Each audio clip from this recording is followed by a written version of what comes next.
and welcome back to episode 2 of Know, Restore, Prevent, a journey to wholesome health. And today, in this episode 2, we are going to look at how we can restore our bodies. In the first episode, we have explored the possibilities on how to understand the body's signals. And today, we are going to deep dive to find out what happens when our body goes out of balance and how can we restore it to optimal health conditions. Saravanan and Arvinda, welcome back to our show. Once the body is out of balance, physically or mentally, how do we begin restoring it? First, you need to understand our body is a biological feedback machine, and it is always conveying messages to us, telling us what is wrong or what is not at ease. When you are not at ease, you become diseased. Yeah. So when your body needs help, one of the important things that we need to do is to restore yourself by removing all the toxins out of your system. There's inflammation that is happening, there's acidity. So these need to be restored by removing them. Yeah. So when you remove this, reduce the inflammation and eliminate the inflammation completely. Acidity, get good amount of water into your system, good rest, that will help to reduce acidity. Yeah. And remove the toxins, take something like a detox. Do it on a regular basis, and in that process, you are eliminating the toxins from your system. You become vibrant and healthy. Yeah. Monitor yourself regularly. You need to monitor by going for regular blood checks. Yeah. Get a comprehensive test done twice a year. It's good enough to know how you are evolving and progressing. If you have a chronic condition, you may need to do it a little bit regularly, but twice a year is a good way to understand how we are doing. Now we have all kinds of technologies that are available. You can monitor your sleep, your walk, your breathing, your exercise, your rest. Use them. Use them to your advantage to restore yourself. No, in our episode 1, we have discussed the relationship between mental stress and physical stress. So this is an issue that we're going to go deep dive into in this episode now. So, Arvinda, how closely are mental health and physical health connected in terms of yoga philosophy and practice? All the physical conditions are mostly due to the mind.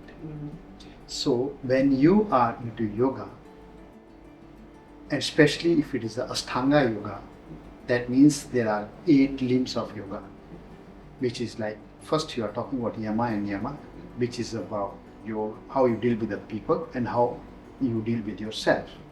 And then you go into the asana, means all the postures in yoga. The main reason for a posture is to be able to sit quiet. Okay? That is the main purpose of that. Then you go into pranayama. Pranayama is the breathing exercises. Then next you go into pratyahara, means withdrawal of the senses. So these are they called bahiranga. So once you work on this bahiranga, then dharana, dhyan, samadhi come in. So once that will are internal angas. That means when you are working on correct yoga, slow, there are many types of yoga. But once you are restoring your body, you are using a different kind of yoga. Then when you are young and you are doing a different kind of yoga, it's not the same. People are mistaking, always saying, though I am doing yoga. If I ask anybody, come and join my yoga, they say, oh, I do yoga. But they may be doing not the right yoga, but they need based on their ailment, because every body is different, and especially once you are above 45, your yoga style need to be different. You cannot be dancing. You cannot be doing a Zumba dance because your bones are and the muscles are not strong enough. So you have to do a slow yoga, and you have to restore your body, and you have to restore every cell, and that only can happen by finding the right teacher who have the understanding of yoga therapy. not a yoga teacher. People end up mix up with yoga therapy and yoga teacher. Yoga teacher can teach you yoga, and it will help you a lot. But yoga therapist will plan differently. That's how it works. That's a very interesting observation. You know what happens is Mm. when you are into the gym exercises, you are building your muscles. Right. But when you are doing yoga, you are flexing your muscles. So what happens is when you are stretching in yoga, you are actually, your muscles are releasing the toxins. Mm. But when you are into the gym exercises, you are making them big and strong. So the purpose is different. You know, number of plates you have and all those, then you are making your body very hard. So what happens is, even your body is not flexible, the toxins also is restored in your muscles because they are not flexible. So yoga is the way to release all the toxins from every cell. But the gym exercises can create a storage of toxins inside. So, you know, sometimes you are doing a yoga also in a way that you are building your body as a big mass, like a gym. If you are doing a yoga like a gym exercise, so you are actually doing gym. You're not flexible. You're not making your body flexible.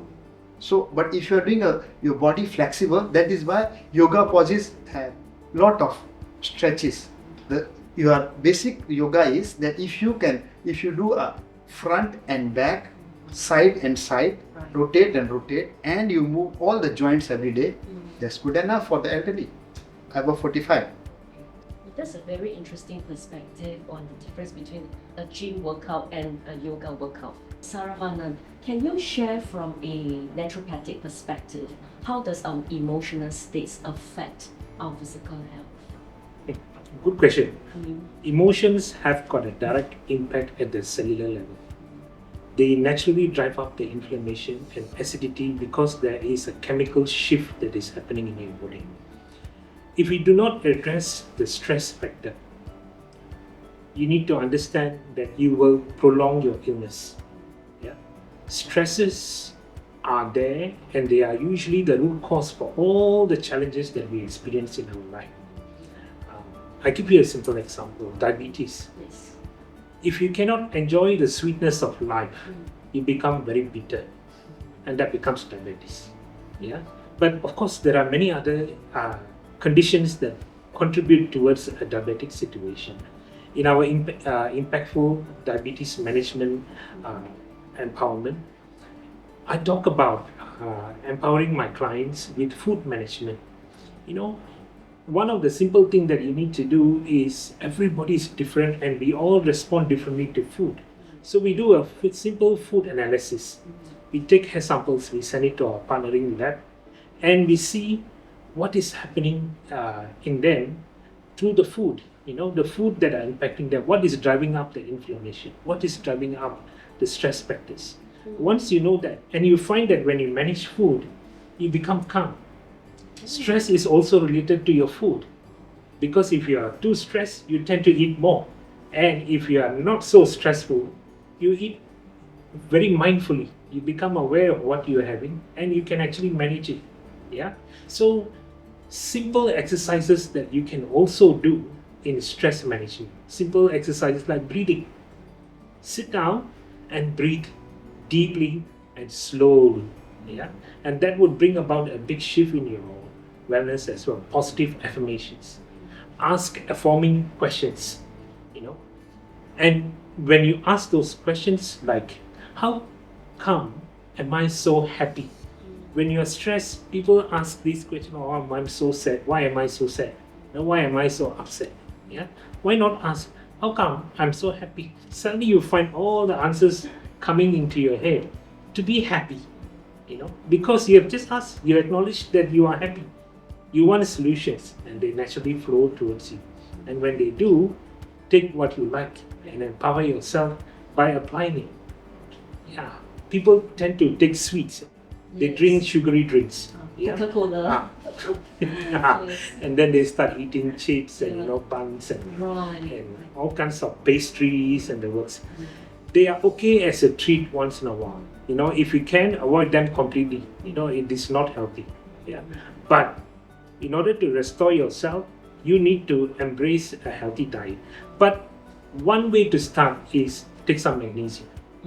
Magnesium is the most underrated supplement, but it is such a powerful thing. It's the master mineral that will help your body to absorb all the essential nutrients that you need in yourself. A simple magnesium once a night is good enough to bring about a good balance in your body. Now we're going to shift the conversation to another area of discussion, and that is the role of yoga in restoration. Okay, so Avinda, can you share with us what kind of yoga practices would be helpful to regulate our nervous system? You see, our nervous system is a very complex system. It is relating to the blood flow. It is relating to the lymphatic system. Because, when the blood is flowing in our nerves, it is releasing the lymph, which is taking all the nutrients to the cells. And it's the same thing, the lymph is collecting whatever the cells are releasing. So now what happens is, when it's moving in a day, it makes about 20 liters of lymph in our body. Our blood is generally about 5 liters. So, but the lymph creation but it's in a whole day. So there is a lymphatic system is all mechanical. So what happens is, while doing a correct yoga, you are actually making that mechanical system work properly. So if you are doing a yoga which is not holistic, which is not making each joint move correctly, then you are not making all the lymph to come out. And then with the lymphatic system, there are lymph nodes. There are 500 to 600 of lymph nodes. Okay, so these lymph nodes are the filters. So whatever is coming, it filter and it send it to the kidney and the liver to just clarify. So what happens is, if these lymph nodes are blocked, you will have some problem due to those lymph nodes are blocked. So if you are doing a correct yoga, where you are doing the complete joint loosening, you are doing a complete spine rotation, and you're doing a proper relaxation, it's not only the matter of only the exercise, it's the matter of correct relaxation in the middle and correct relaxation at the end, and then followed by pranayama. Pranayama is all breathing yoga. Oh, breathing.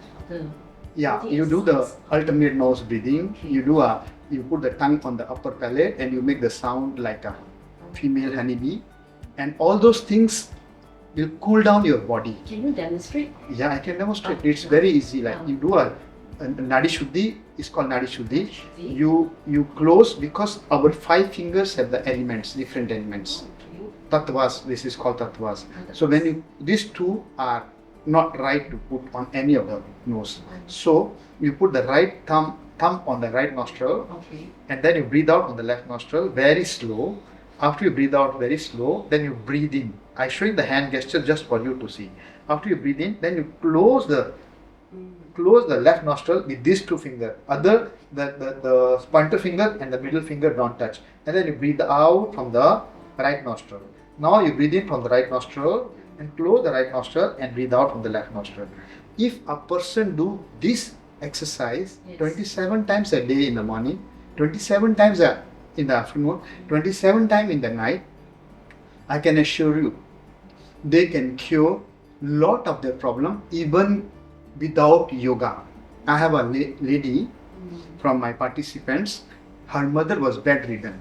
She started this only, and she now can walk. She cannot eat last time, now she's eating healthy. And recently she go for a doctor checkup, and the doctor is asking her, what supplement you are taking? She have a ulcer. That ulcer start to dry up.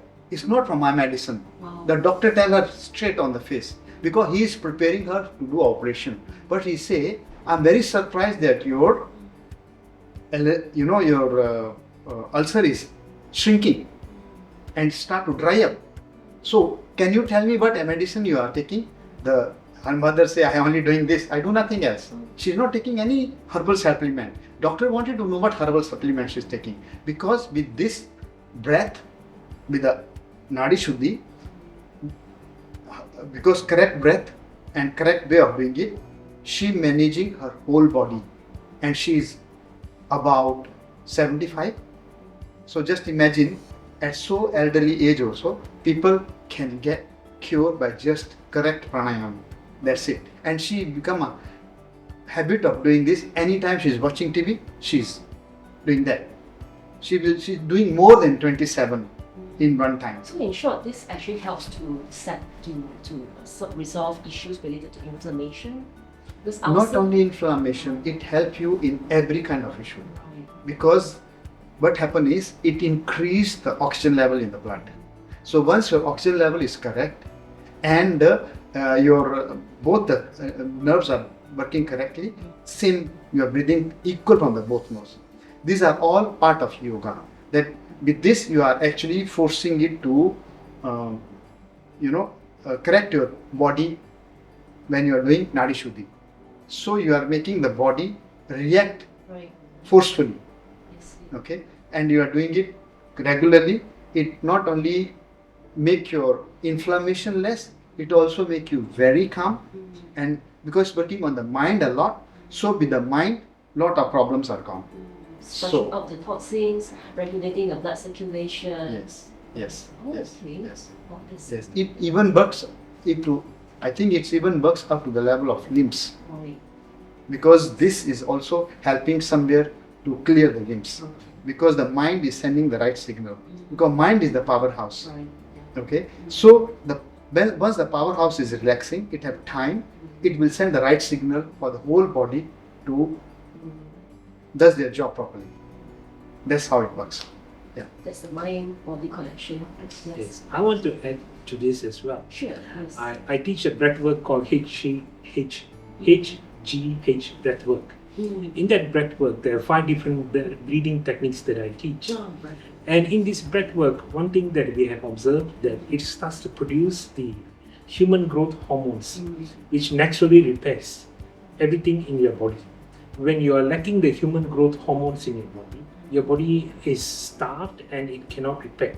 The proof of life is your breathing, right? If you are breathing, and that is a proof that you are alive, and that breath itself can cure a lot of problems in yourself. Yeah. So like what Irvinder shared, just by breathing, we can bring about a significant balance in our system. Is it because of oxygen?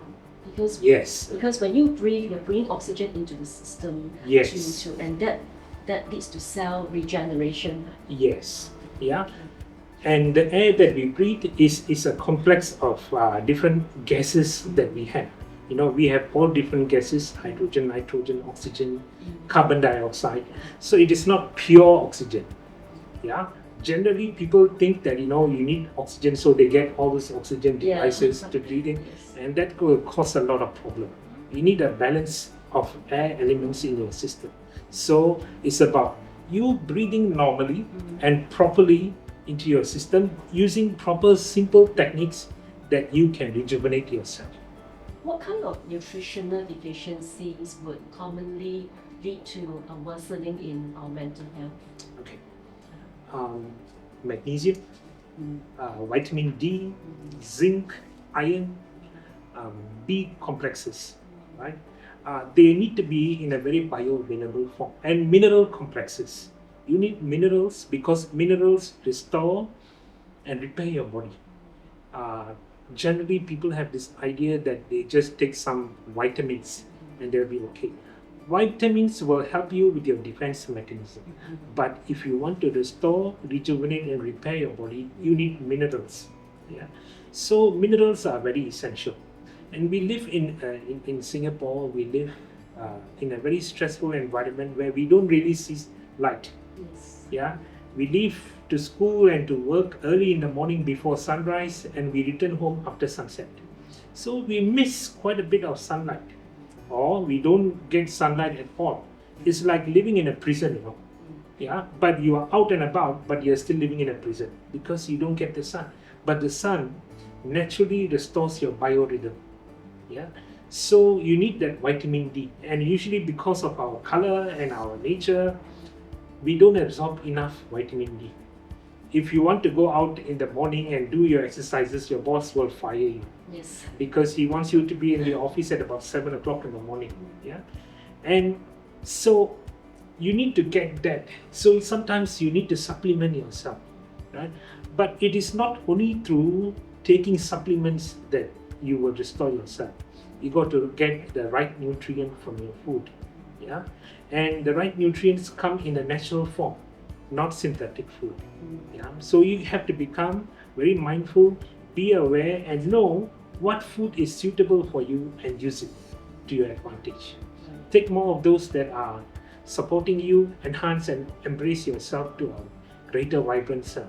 That means with these deficiencies, am I right to say that the outcome will be mental fatigue?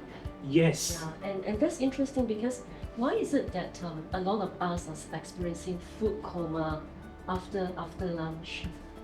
See, the wrong combination of food, yeah, and the wrong way of eating food as well. There's a simple principle called FIFO, first in, first out. Yeah, it's an accounting principle that we use, but it applies in food and nutrition as well. You need to eat food that are easily digestible first. And generally, all of us, when we have a meal, and after the meal, we eat the fruit, right? Yes. But fruit is something that is easily digested. So if you eat fruit last, it's going to sit in your system longer than necessary. It will spike your sugars. It will create a lot of inflammation and acidity in your body. It will make your body very sluggish. So that's why after eating a meal, having a nice dessert or had a healthy fruit, and they feel very tired and they're not able to go about their daily activities after the afternoon. Productivity drops significantly. So eat your fruit first. Wait for about 20 minutes and then eat your lunch. And when you eat your lunch, choose the combination correctly. People assume that eating a plate of chicken rice is very healthy. It is not. You know, chicken and rice, yeah? It is, one requires acidity, rice requires some alkalinity to digest. If they combine together, they become neutral. And then they're going to sit in your system longer than necessary and that will keep you very sluggish and sleepy. So they don't feel satiated, so they start to stack themselves with more food, needing to get energy. Oh, I need to eat so that I'll have energy. No, you will become more and more sluggish. Okay. Next time I need to bring a fruit along before I have my late lunch. Yes. That's a very, very good idea. Mm. Okay. Now, what kind of simple lifestyle changes would you suggest in terms of improving our indigestion, our sleep, and also our energy level? Okay, good question. I would suggest this. Don't have your dinner after 6. Have your dinner by 6. Yeah? Follow the light. You know, when it gets darkened, don't eat anything. Yeah? And sleep early. You need to follow the universal biological clock. The universal time for repair is 10 p.m. to 2 a.m. You have 4 hours of repair time. And if you sleep by 10, your liver is at rest and it will promote an hormonal balance in your body. It will promote repair and restoration as well. So sleep early.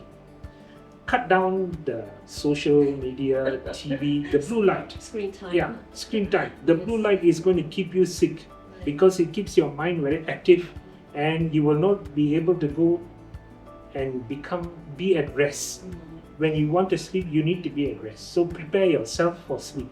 2 hours before you sleep, just put all those things away. Put an alarm on your phone to remind you that you need to off your time. It is not negotiable. It has got to be something that you have to do.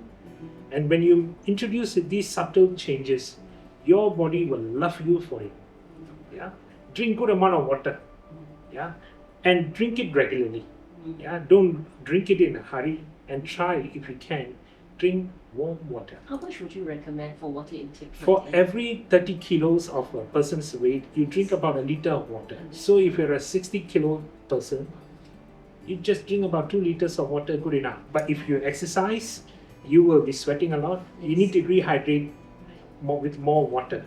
So if you're a general person, who's not exercising 2 liters, but if you exercise, you need to drink a little bit more.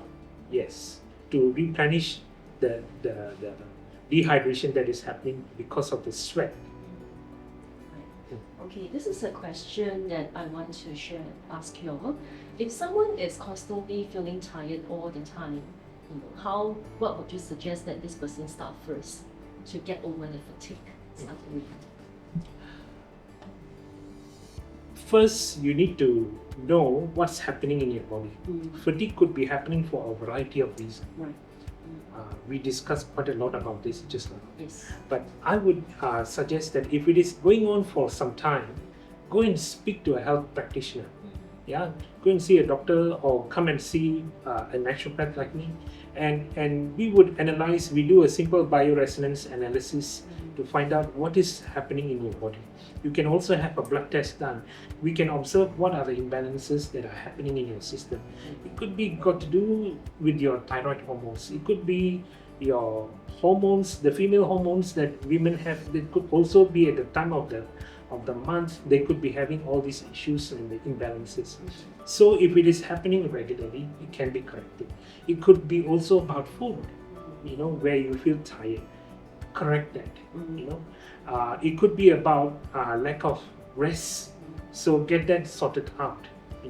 And it could also be you are having a lot of toxins harbored inside your body. It's in your digestive tract, it's in your limb, it's in your blood. And you can see all the telltale signs in your body. If like you have a darkening skin on your chin, right? Your liver is affected. If it's on your forehead, you can see that certain parts of your liver are affected. Right. In Tamil, there's a saying that whatever that's happening within you will show on your face. So if you notice all these things that are happening, your skin is too dry. You find that your legs are making a lot of noise when you move, when you climb, then these are signs that your body is signaling to you, because remember, we are biological beings, we are not mechanical beings. So it has got to be addressed, and you need to get a proper advice to see what is really wrong if it is such a prolonged thing. Try some simple things on your own, no help, come and see and get professional help. Saravanan, just can you share with us in your work, your lifetime of healing people, what is one powerful transformation that you have witnessed? I had a client who walked in with a tummy ache, and she was from Brisbane, and she came over and brought in by her sister and said, let's go and see this naturopath and see what happens. And she had this discomfort that is going on, and having addressed her issue through the consultation, I noticed that her problem is not purely a physical symptom, but the physical symptoms was a response to a deeper issue. And I asked about her stress factors, and there were some family issues that was happening. And the moment I said, why not we do something about this stress that you experience about your family? Say, oh, it's beyond help, and nothing can be done. So I did a simple exercise called systemic family constellation. It is a process where you start to address the emotions. Emotions do not lie. They always tell you the truth. So because you feel it yourself, and your body is a barometer that feels and shares what are the discomforts that you have in yourself. So asking specific questions and asking about her feelings and putting all those representatives, I use dolls, and it's like a play therapy, and address those stresses. The moment we address those, by letting go of your perception that you carried in your head that's keeping you in a loop of stress, she started to relax, and her tummy started to feel more comfortable.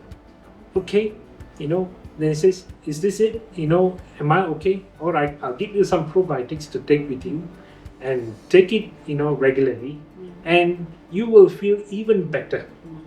Now, when that happened, she was a little bit skeptical, but she was feeling comfortable. But the next day, the husband came to visit me and said, I don't know what you did with her. She's very friendly and very peaceful now. Can you do this to me? I said, okay. We addressed his stress as well. And then the whole dynamics shifted in the family. The children started to behave, and they are happy to go to school, and they moved. They uprooted themselves to Singapore, and they found Singapore a little bit stressful from where they are. They moved to Malaysia, but they're living happily, and they went on to add 2 more children in their life. They're happily married, very peaceful, no stress issues, and becoming a health advocate after that. They are very mindful about the whole family's health and doing all that they can to naturally support themselves. Well, that clearly shows a happy family is a healthy Yes. family. Yes. Well, Yeah. that's so true. Yeah. All right. Ladies and gentlemen, as we have learned from episode 2, restoration is not about quick fix, but how we can relearn everything to restore balance in our bodies. And to find out more on how we can do that, Incredible Odyssey is going to organize a 3-day retreat out of Singapore for us to go in and immerse in the journey to discover how we can restore our bodies. In our final episode, in episode 3, we are going to study how we can stop ourselves from burning out and how we can become more healthy in the long term. Till then, see you again in episode 3. Bye-bye. Bye. Bye.